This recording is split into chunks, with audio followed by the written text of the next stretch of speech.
everybody, and welcome back to City Sowers. It has been crazy busy lately. So we actually sold about half of our rabbits.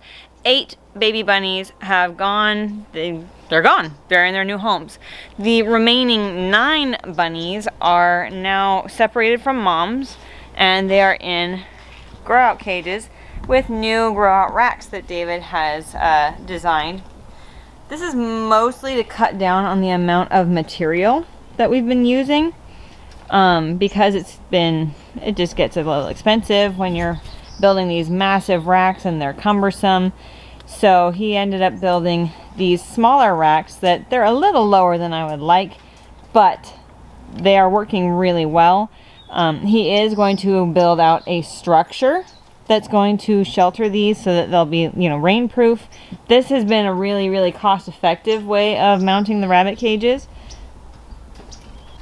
Now this particular PVC is actually a heavier duty than this one, and you can kind of tell, even though like the top is mounted at the same level, this one just sags a little bit more. It's still plenty stable. It's not going anywhere, but it is doing that little bit of a sag, so it's not totally level.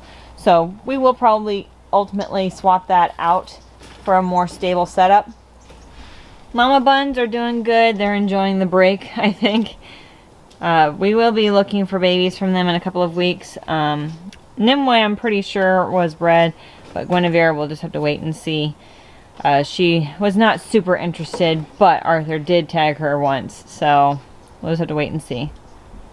The goats have been home now for a couple of weeks. They're doing good. They may be pregnant. Miss Jane is especially known for having morning sickness, and she's been a little finicky with having morning grain, so she could have a little bit of morning sickness. And they were both snubbing some of their favorite treats, so you never know. But they will be ready to be tested soon. Mr. Gideon, as you can see, everybody has calmed down. No more running around.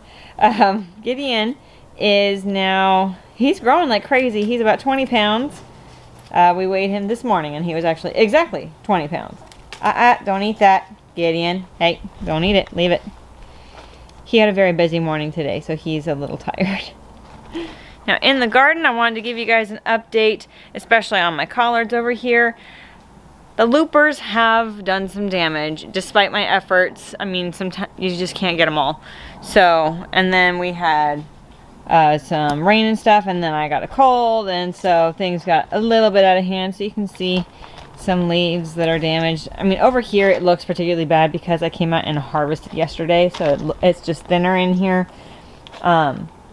But, I mean, we still got a hefty harvest. Oh, look, see? There's a worm right there. They are so perfectly camouflaged, you just can't catch them all. And this is a big one. You know who's going to enjoy that? The chickens. So yeah, I mean, I came through here yesterday while I was harvesting and was picking off worms as I could find them. But, I mean, you saw the one just now that I picked off. That was a big worm. They still just managed to get away from... Oh, look, see, there's another one. Right there. See, there's another one right there. They just are perfectly camouflaged. It's like they're designed for this. Well, I gotta pick over these again. This is how many I just picked up. After the 2 that I already fed to the chickens. I mean, I was out here yesterday and picked what I could find yesterday. So it's crazy how many you can miss. And you can see they're all in different stages of development, so it is a constant battle. They are constantly laying eggs, constantly making more worms. But I happen to know some birds that will enjoy these as a tasty treat.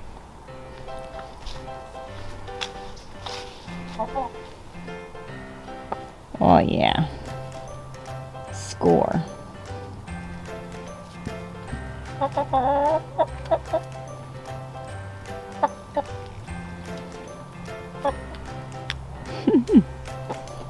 All gone. Are you getting buzzed in the face? Handsome boy. Well, that's certainly frustrating that the bugs are that heavy of a load. Now, that is a thing about living here in Central California. We have a heavy pest load all year round. Places that get actually like legitimately cold, they at least get a break. But here, it's like we'll get a little bit of frost, but we do have pests year round. Aphids especially, they'll live through a light frost and they will continue to pester you all winter. The looper moths hopefully will slow down some once the colder temperatures move in, but we don't have our first frost for a couple more weeks. And so I gotta keep picking those little things off my collards. But we did have a nice decent harvest off of them last night. And I mean, you can see the plants are still doing really well. Like they're still growing like crazy and they're still producing like crazy. So I'm really not worried about the crop. We do have one plant, it's this one, that's like between a couple of plants that the worms happen to hit pretty hard. But it may recover, and if it doesn't, I've got enough to make up for it. So not the end of the world. Now I want to talk about my cauliflowers that I planted in the last video. Was it the last video? I think it was the last video. I came in and I planted all my cauliflowers that were looking really sad in the cups. And they've actually been in here for a little bit now and they are looking fantastic. You can check it out. Their color has changed. They're way green now. They're super happy. They look fantastic. They're growing, they're green, they're happy. I have a couple of cabbages still in the pots that I'm going to hopefully get moved today, but I don't know, the sun is already moving down because my morning is gone. But those are supposed to go over here where these basils are, and I finally found my racks that I'm going to use to dry those. So I'm going to get those pulled out, get them drying, and get that bed amended and get those cabbages in. I may not have quite enough time to do it all today, but definitely by tomorrow, hopefully. My other project in here is that all of these peppers need to come out. All of them. I have lettuces that need to go in, and pepper season is over. Even though these plants are still alive, they are still fruiting. I mean, there's still some nice peppers in here. However, letting them ripen, the flavor is just not the same as when they ripen in the hot weather. So my plan is just to pull out these peppers and get them cut and get them in the freezer and just use them as green peppers, because even if they have a blush on them, they're pretty much going to taste like a green pepper. The flavor is just not there this time of year, especially like the blot pepper, which is the one that I pulled out and showed you. Those peppers were fantastic in the summer. I mean, seriously, they were sweet. They were like candy. They were so good. And I had one about a week ago, I think, that I picked that ripened out here in the cool weather. And it was okay, but it didn't have that powerful, sweet, amazing flavor that it had during the peak of the season when it's supposed to be ripening fruit. So I'm gonna just pull them out and get the green peppers harvested and get those cut up and in the freezer so that I can actually use that planting space for lettuces. And actually, this is a really good learning experience for myself for next year, is that even though the plants have fruit on them, just let it go, pull them green, and store them that way, and get the lettuces in earlier. My other transplants, ignore the mess because it's still a work in progress out here. But these are, let's see, Suzu Baby, Bok Choy, and then I've got Tatsoi over here next to them.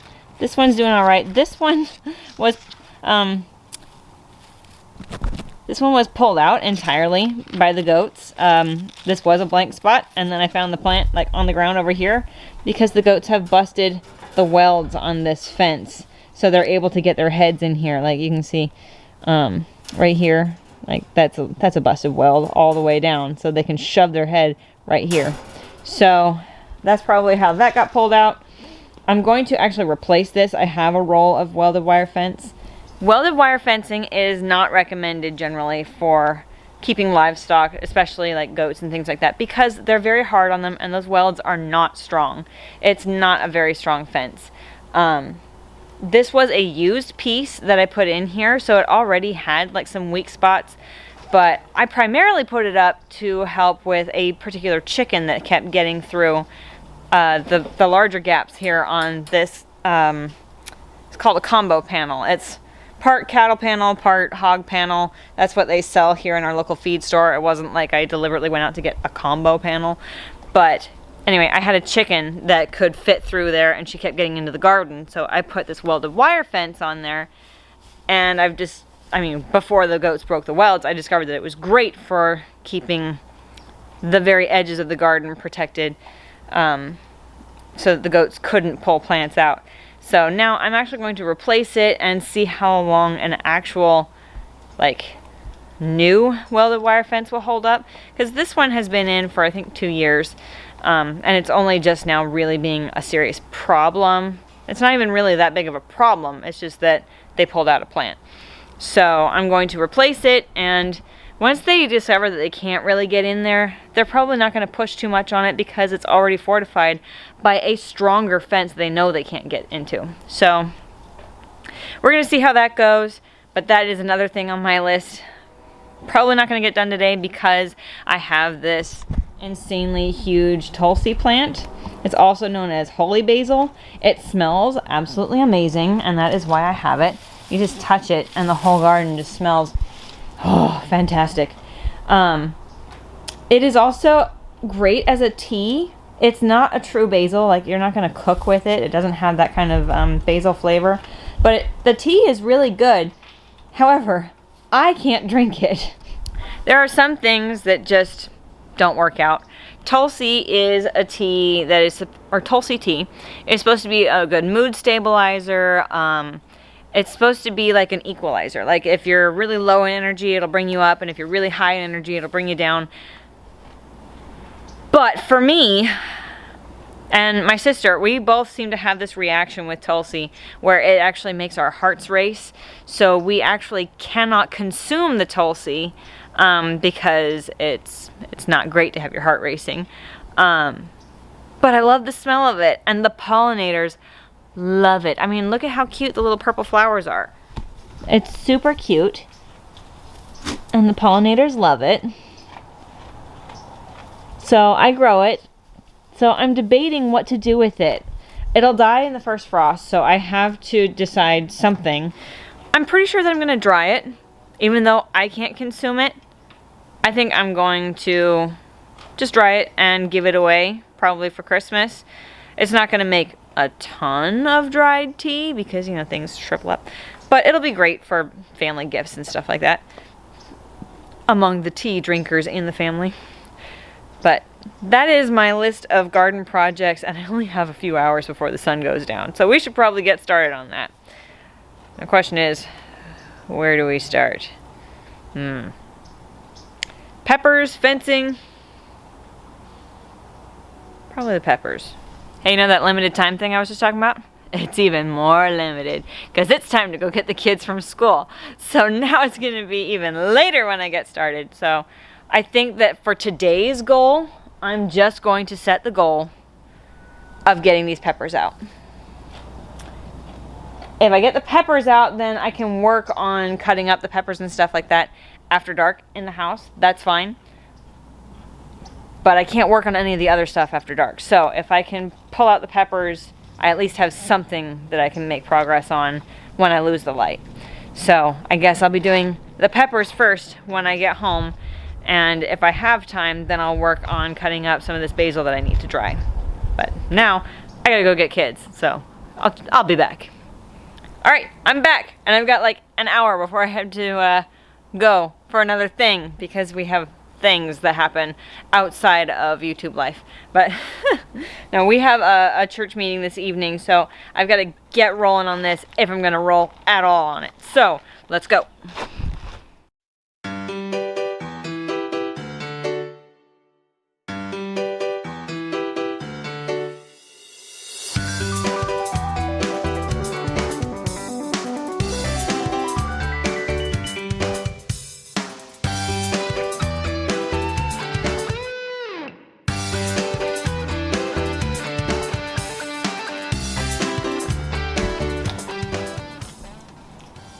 Alright, so here's an interesting little critter. This lives in the soil. It's a grub. This is actually a June beetle grub, or June bug larva. Mostly harmless. They live in the soil. I mean, they're not totally harmless. They still do damage to your lawns and gardens. So when I do find them, I feed them to the chickens. That's a nice little high protein snack for them there. But they're so creepy, and that's why I have it on a leaf, because they give me the heebie-jeebies.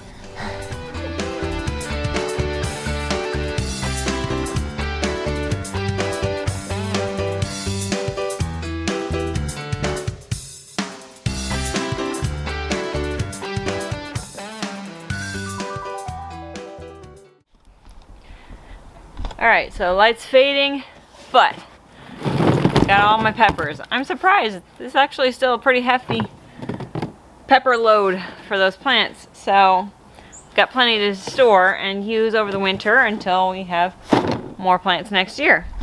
But now the bed is empty, and I'm probably not going to get around to it tonight. I'll probably tomorrow get that all amended and get my lettuce plants that are ready to go planted.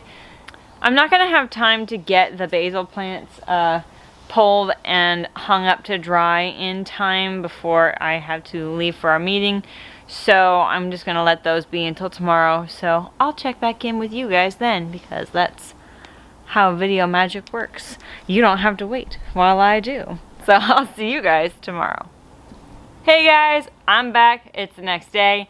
It's actually the afternoon of the next day because it took that long for the fog to burn off. So, I'm a California girl through and through, a little bit of a sun worshiper, so having it be overcast and really cold and damp, I was like, no, not happening. And I just got over a cold last week, and I would rather not relapse into a cold. So I'm going to get that bed amended, get those lettuces in, get that fence hopefully done, and get some basils pulled out and get those on the drying racks. And I'll go into how I'm going to do that when we get to it. But first, the beds.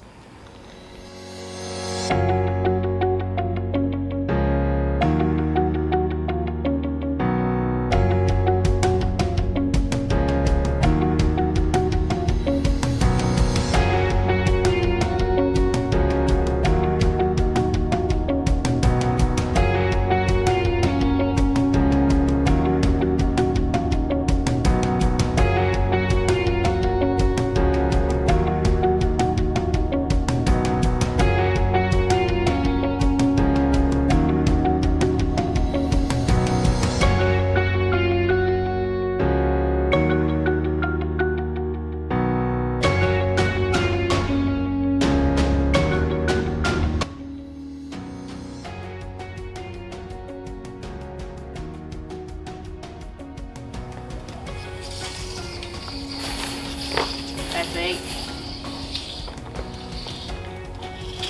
Do that.